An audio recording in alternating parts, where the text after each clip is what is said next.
दोस्तों, आज हम हल्दी घाटी में आए हैं। यहाँ पे महाराणा प्रताप ने अपनी जंग लड़ी थी। तो ये पूरा फोर्ट है, आपको दिखाते हैं। ये भी पूरा मंदिर है। और आपको ब्रेकफास्ट के लिए शॉप, मतलब खाने पीने के लिए शॉप भी मिलेंगी।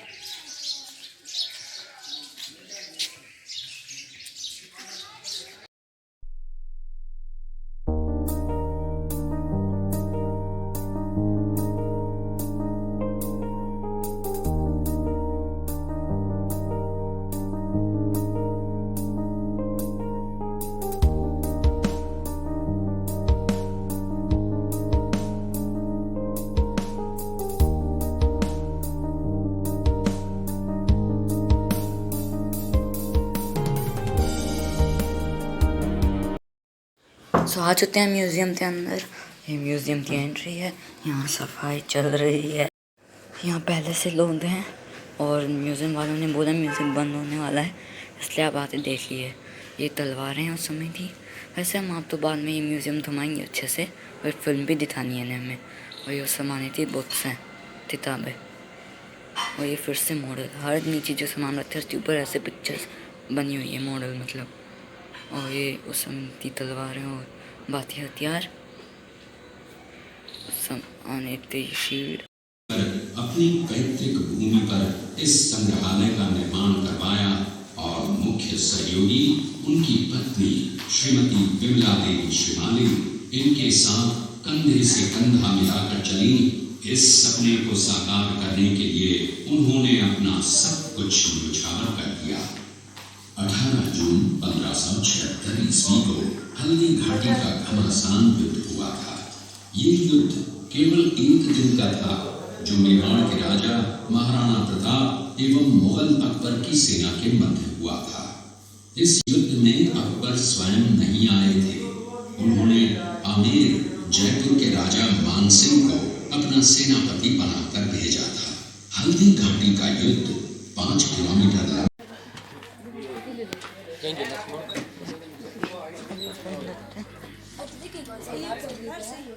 एवं महाराणा उदय सिंह की महारानी जयवंत कंवर की कोख से विक्रम संवत 1597 में अर्थात 9 मई 1540 को चित्तौड़गढ़ भेजा। बाल्यकाल चित्तौड़गढ़ में गुजरा। सन 1567 में अकबर ने जब चित्तौड़गढ़ पर आक्रमण किया तो मेवाड़ के प्रमुख सरदारों और सेना नायकों के आग्रह पर महाराणा उदय सिंह ने चित्तौड़गढ़ छोड़ दिया। अपने देश, कुल, गौरव और मातृभूमि की मर्यादा के लिए प्राण न्यौछावर करने वाले योद्धाओं और ललनाओं से प्रताप ने न केवल सीख ली, बल्कि ये घटना उनके जीवन का आधार बन गई। फरवरी 1572 को महाराणा उदय सिंह का देहांत हुआ। प्रताप की ज्येष्ठता और योग्यता को ध्यान में रखते हुए सरदारों ने उनको राजगद्दी पर आसीन किया। होली के दिन उनका गोविंदा में राज तिलक हुआ। उस समय तक लगभग सभी राजाओं ने अकबर की अधीनता स्वीकार कर ली थी। एकमात्र महाराणा प्रताप ने अपना मस्तक अकबर के आगे नहीं झुकाया। प्रताप मुगलों से लोहा लेने की तैयारी में जी जान से जुट गए। 18 जून 1576 की सुबह हल्दी घाटी और खमनोर के मध्य एक मैदान में ऐतिहासिक युद्ध हुआ। महाराणा प्रताप की सेना गोगुंदा से हल्दी घाटी पहुंची, जबकि सेनापति मानसिंह के नेतृत्व में मुगल सेना ने हल्दी घाटी के ठीक नीचे मैदान में अपना मोर्चा जमाया। मुगल सेना के हरावल दस्ते द्वारा घाटी में घुसपैठ करने के प्रयास की प्रतिक्रिया स्वरूप महाराणा प्रताप की सेना मुगलों पर टूट पड़ी। प्रताप के हरावल सैन्य दलों का नेतृत्व पठान हाकिम हासूर कर रहे थे। भीलू राणा, जो राणा पूंजा के नाम से भी जाने जाते हैं, इनके नेतृत्व में भील आदिवासियों ने गोरिल्ला पद्धति से युद्ध करते हुए मुगलों के छक्के छुड़ा दिए। देखते ही देखते शाही सेना में खलबली मच गई। रक्त तलाई, घोड़ों की टापों, हाथियों की चंगारों और तलवारों की झंकारों से गूंज उठी। चारों तरफ हाहाकार मच गया। युद्ध का घटनाक्रम अचानक उस समय बदल गया जब प्रताप ने अपने घोड़े चेतक को एड़ लगाकर मानसिंह के हाथी पर चढ़ा दिया और उस पर भाले से भरपूर वार किया। मानसिंह हौदे में दुबक गया। हाथी से उतरते समय चेतक की एक टांग कट गई। इस स्थिति को भांपकर महाराणा प्रताप के हमशक्ल सेनापति झालामान ने महाराणा प्रताप से आज्ञा लेकर उनका राजमुकुट धारण किया। मुगल सेना झालामान को महाराणा प्रताप समझकर उन पर टूट पड़ी और झालामान शहीद हो गए।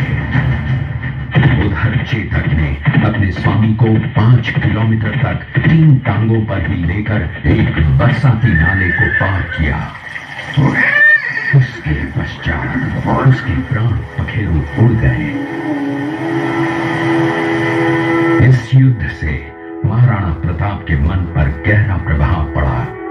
परिणाम स्वरूप उन्होंने मुगलों पर विजय प्राप्त करने तक राजसी ठाट बाट छोड़ने और पत्तों पर भोजन करने का प्रण लिया, जिसे उन्होंने जीवन भर निभाया। महाराणा प्रताप ने अपना सैन्य बल बढ़ाकर सर्वप्रथम अरावली पर्वत की घाटियों में बसे दिवेर पर चढ़ाई कर विजय प्राप्त की। इसके बाद कुंभलगढ़ पर भी विजय प्राप्त की।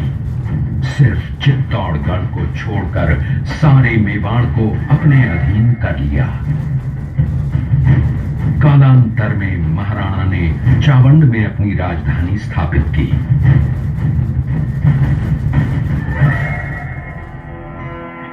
19 जनवरी 1597 को राणा प्रताप ने मात्र 57 वर्ष की आयु में इस संसार से प्रयाण किया।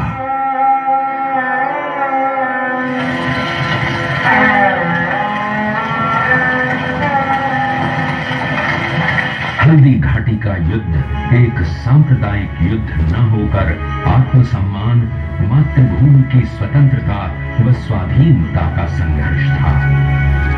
इसका प्रमाण ये है कि जहां पर अकबर की सेना के सेनापति जयपुर के राजा मानसिंह थे, वहीं पर महाराणा प्रताप की सेना के सेनापति काबुल के हाकिम खां सूर थे। महाराणा प्रताप स्वतंत्रता की वेदी पर एक ऐसा अंगारा था जो आत्मसम्मान व देश गौरव के लिए दिन रात जलता रहा, धधकता रहा और अंत में बुझकर भी उसने देश में ऐसा लौह भर दिया जिसकी प्रखर किरणों ने भारत माता को गुलामी की जंजीरों से मुक्त कराने के लिए सदा प्रेरित किया। मेरे वतन के लोगों, जरा आँख में उनकी तरह हाँ अंधेरा नहीं आ रहा। तो इसकी फ्लैश ऑन कर ले। ये दृश्य चुनिया गांव का है। हल्दी घाटी युद्ध के बाद महाराणा प्रताप अपनी प्रतिनिधि करने लगे। उनके पास पर्याप्त संपत्ति नहीं थी, तो उनके वित्त मंत्री भामाशाह ने अपनी सारी सुख सुविधा को छोड़कर अपने राजा को स्वयं का धन 25 लाख रुपए व राजकोष में 20,000 अशर्फियां देश के लिए अर्पित की, जिससे महाराणा प्रताप ने 12 वर्षों तक अपनी सेना को संगठित किया, सैन्य शक्ति को बढ़ाया और मेवाड़ मातृभूमि को आजाद करवाया। कृपया अब आप सब आगे की तरफ देखिए। ये कुंभलगढ़ किला है। इस किले के अंदर 9 मई 1540 ईस्वी में महाराणा प्रताप का जन्म हुआ था। इस किले की ऊंचाई समुद्र तल से 3568 फीट की है। इस किले की दीवार 36 किलोमीटर तक फैली हुई है। इस दीवार का नाम ग्रेट वॉल ऑफ चाइना के बाद द्वितीय पायदान पर दर्ज है। इस किले के अंदर 360 प्राचीन मंदिर हैं। उन मंदिरों में से जग प्रसिद्ध महादेव का मंदिर सबसे प्राचीन है। कुंभलगढ़ किला यहाँ से 65 किलोमीटर की दूरी पर है। ये दृश्य मेवाड़ की प्राचीन राजधानी चित्तौड़गढ़ का है। इसी किले के अंदर महाराणा प्रताप का बचपन बीता था। इस किले की तलहटियों में महाराणा प्रताप ने अपने गुरु से शिक्षा प्राप्त की थी। ये किला 12 वर्ग किलोमीटर में फैला हुआ है। इस किले पर जब भी विदेशी आक्राताओं ने आक्रमण किया और उस आक्रमण में कोई भी राजा व सैनिक वीर गति को प्राप्त कर लेते तो उनकी पत्नियां वीरांगनाएं अपने सतीत्व की रक्षा करने के लिए जलती हुई अग्नि में कूद प्राणों को त्याग देती थीं, जिसे हम जौहर कहते हैं। चित्तौड़गढ़ में 3 मुख्य बड़े जौहर हुए थे। प्रथम जौहर 1303 ईस्वी में रानी पद्मिनी ने 16,000 स्त्रियों वीरांगनाओं के साथ जौहर किया था, सिर्फ अल्लाउद्दीन खिलजी के कारण। दूसरा जौहर 1535 ईस्वी में दिल्ली के शासक बहादुर शाह के समय में रानी कर्मावती ने वीरांगनाओं के साथ किया। और तीसरा जौहर 1568 ईस्वी में सम्राट अकबर ने चित्तौड़गढ़ पर आक्रमण किया। उसी समय रानी फूलकुंवरी ने 7,000 वीरांगनाओं के साथ जौहर किया। फिर भी सम्राट का मन नहीं भरा। अंत में 30,000 आम लोगों का कत्लेआम करवाना, मौत के घाट उतरवाना, ये सम्राट का वास्तविक चेहरा था। इस किले में देखने योग्य विजय स्तंभ है, कीर्ति स्तंभ, मीरा मंदिर, जैन मंदिर, कालिका माता मंदिर, भामाशाह हवेली, कुंभाश्याम मंदिर, फतेह प्रकाश महल हैं। ये किला यहाँ से 140 किलोमीटर दूरी पर है। ये देखते हुए सभी अतिथि आगे की तरफ चले।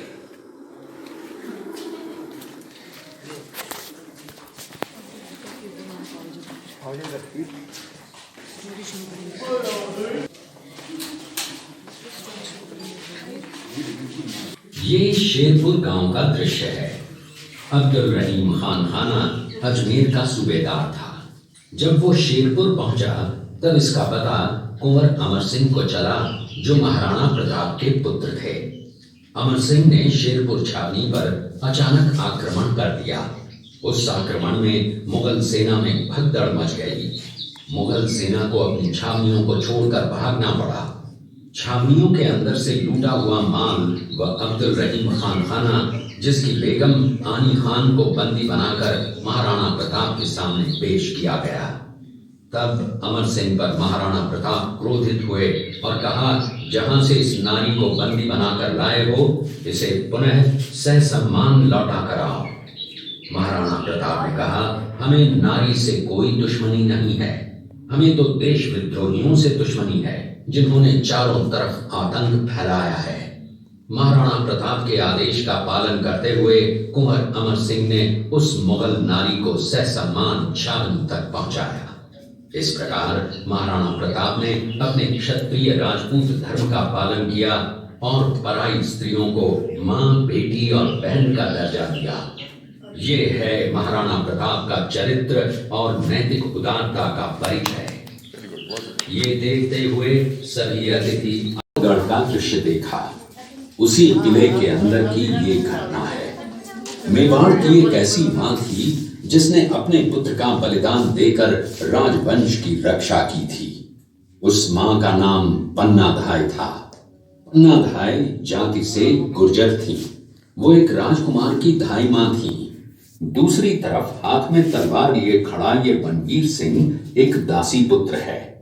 ये कुंवर उदय सिंह की हत्या करके मेवाड़ की राजगद्दी प्राप्त करना चाहता था।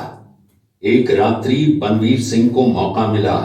वो राजकुमार उदय सिंह के बड़े भाई विक्रमादित्य सिंह की हत्या करके राजमहल की तरफ आगे बढ़ा। इसकी सूचना पन्नाधाय को लग गई। कुछ समय तक पन्नाधाय चिंतित हुई। तभी पन्नाधाय ने अपने पुत्र चंदन को राजसी कपड़े पहनाकर पलंग पर सुला दिया और उदय सिंह को एक टोकरी के अंदर छिपाकर पत्तों से ढक के महल के बाहर निकालकर गुप्त रास्ते से कुंभलगढ़ भेज दिया। बनवीर सिंह जब तलवार लेकर राजकक्ष में आया तो उसने पन्नाधाय से कड़क आवाज में उदय सिंह के लिए पूछा तो पन्नाधाय ने चंदन की तरफ इशारा किया। बनवीर ने चंदन को उदय सिंह समझकर चंदन की हत्या कर दी और ये समझने लगा कि मैंने राजकुंवर उदय सिंह को मार दिया। वही राजकुंवर बड़े होकर राजा बने और अपने नाम का उदयपुर नगर बसाया जो यहां से 40 किलोमीटर दूर है, और उन्हीं के पुत्र महाराणा प्रताप हुए जिन्होंने हल्दी घाटी का युद्ध लड़ा और आज हम लोग उनका इतिहास यहाँ पर देख रहे हैं। ये देखते हुए सभी अतिथि आगे की तरफ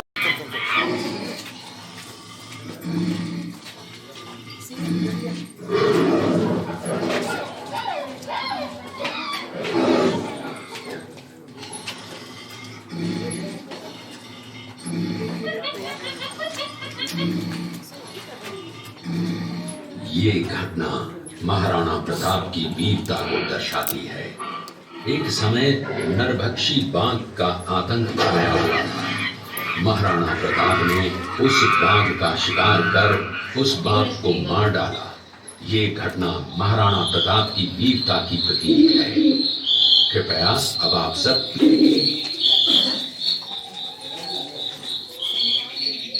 इस दृश्य में देखिए महाराणा प्रताप अपनी प्रतिज्ञा का पालन करते हुए। महाराणा प्रताप ने प्रतिज्ञा की थी कि जब तक अपनी मातृभूमि को शत्रुओं से मुक्त नहीं करा लेता तब तक न तो मैं महलों में रहूंगा, न किसी धातु के पात्र में भोजन करूंगा, न किसी गद्दी के बिछौने पर सोऊंगा। पत्ते ही भोजन के पात्र होंगे, जमीन ही बिछौना होगा। इस प्रतिज्ञा का पालन उन्होंने 21 वर्षों तक जंगलों में रहकर किया। इस दृश्य में देखिए महाराणा प्रताप वृक्ष के नीचे बैठकर पत्तों पर खाना खाते हुए। इसी कारण हम आज भी महाराणा प्रताप को श्रद्धा व सम्मान से याद करते हुए देशभक्ति की प्रेरणा प्राप्त करते हैं।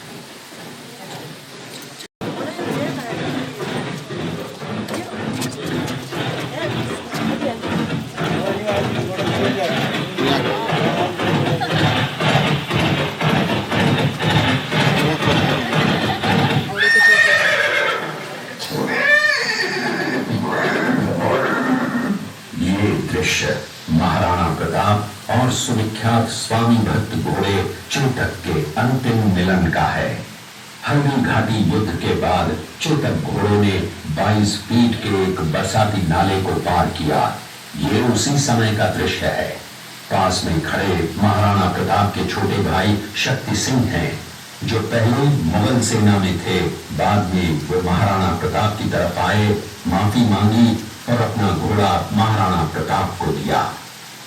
ये देखते हुए सभी अतिथि आगे की ये प्लानिंग कर रहे हैं। मीटिंग प्लानिंग क्या करेगा?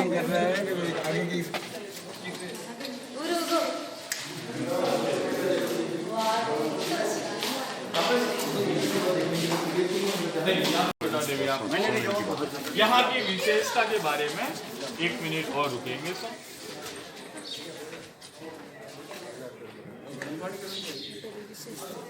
ये सर गुलाब जल बनाने के प्लांट है। देसी गुलाब जो है यहाँ का फेमस है, चैत्री गुलाब। साल में 1 महीना आता है चैत्र में। उसका गुलाब जल, शरबत, गुलकंद ये बनाते हैं।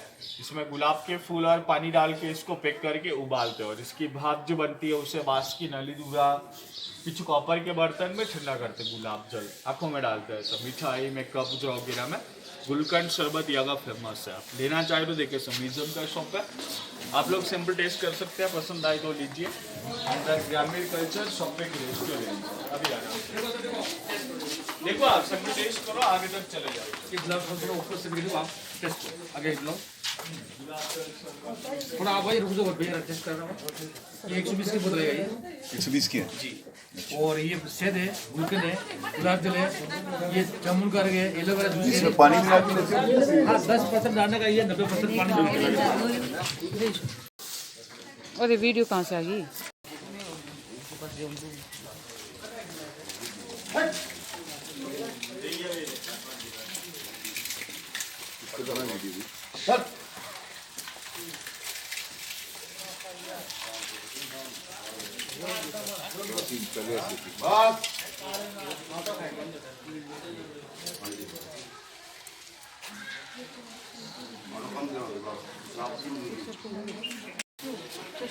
तो दोस्तों बोटिंग कर रहे हैं यहाँ पे हल्दी था। एक्सपीरियंस बढ़िया रहा भाई हमारा, है ना?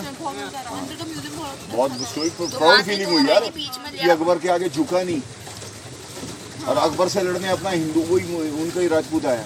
आप जानती आएंगे तो रुकी जाएगी। हाँ वाह। देखो अब चश्मा था अब। तो यहाँ पे ये मोलर्स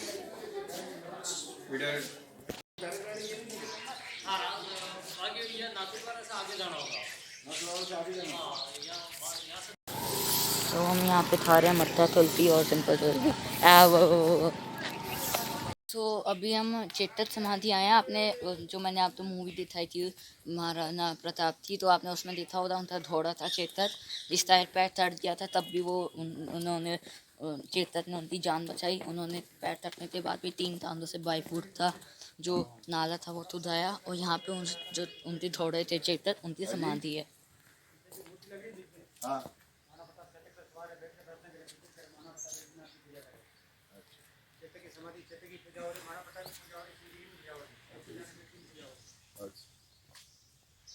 और ये सब की चीज का है? पीछे वाला नहीं दिख रहा है आपको? अच्छा। और इस पे भी देखिए माना प्रताप चेतक पे सवार है, बीच में मूर्ति दिख रही है छोटी। हाँ हाँ, ये रही छोटी माना सी। प्रताप चेतक पे सवार है, बैठ कर प्रार्थना करें, माना प्रताप पीछे एकलिंगनाथ की पूजा करें। देखिए आप अच्छा, इधर में आने, मंदिर में आने के लिए ये रास्ता? ये रास्ता है।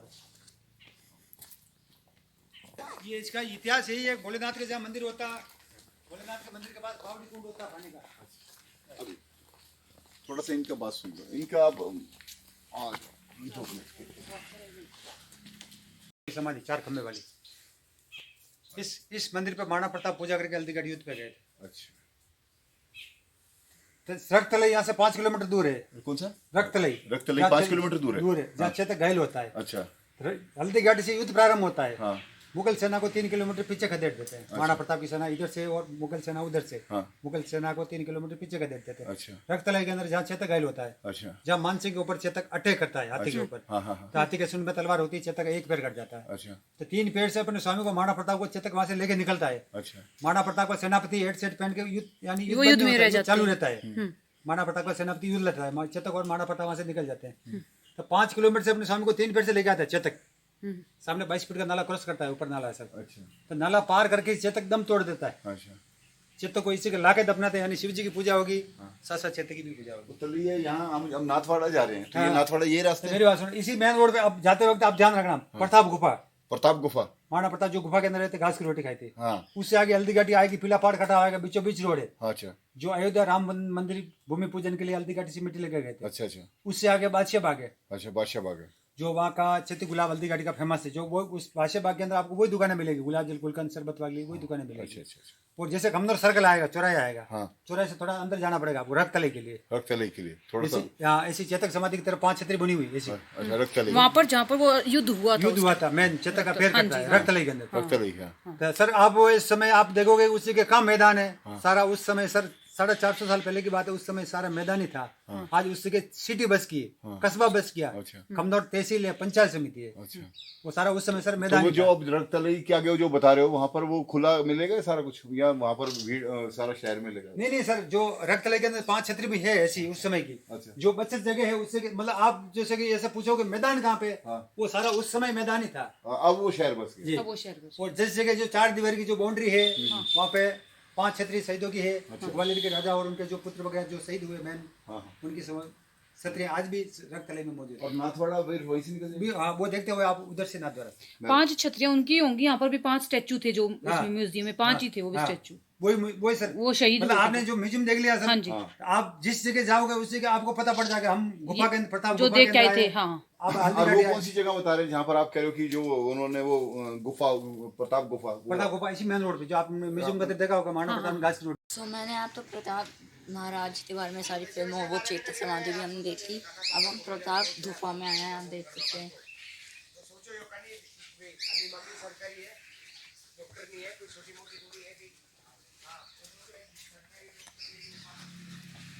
गुफा है पूरी। और यहाँ पे हनुमान जी का मंदिर भी है।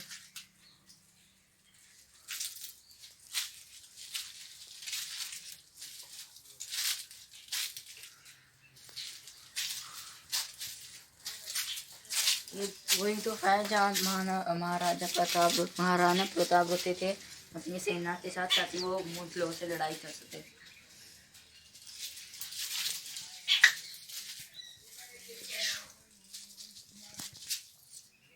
जब वो महाराणा प्रताप जब अपने सेना के साथ यहाँ आए थे तो उन्होंने एक तस्वीर ली थी, जब तक वो मुगलों से जीत हासिल नहीं करेंगे वो ना अपने महल में रहेंगे ना महल का खाना खाएंगे। तो उन्होंने यहीं पे पत्ते वत्ते से ऊपर खाना खाया और ज़मीन पे सोए और मुगलों के साथ लड़ाई की प्लानिंग की। ये वो जगह है।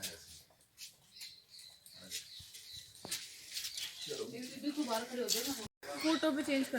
मैदान था ये जहाँ पे उनकी लड़ाई हुई थी महाराणा प्रताप की। ये वही हल्दी थाती है। उन्होंने बताया था ये इस तरह ये यहाँ की जो पहाड़ों की मिट्टी है वो हल्दी की कलर की है, तो मैचिंग सी।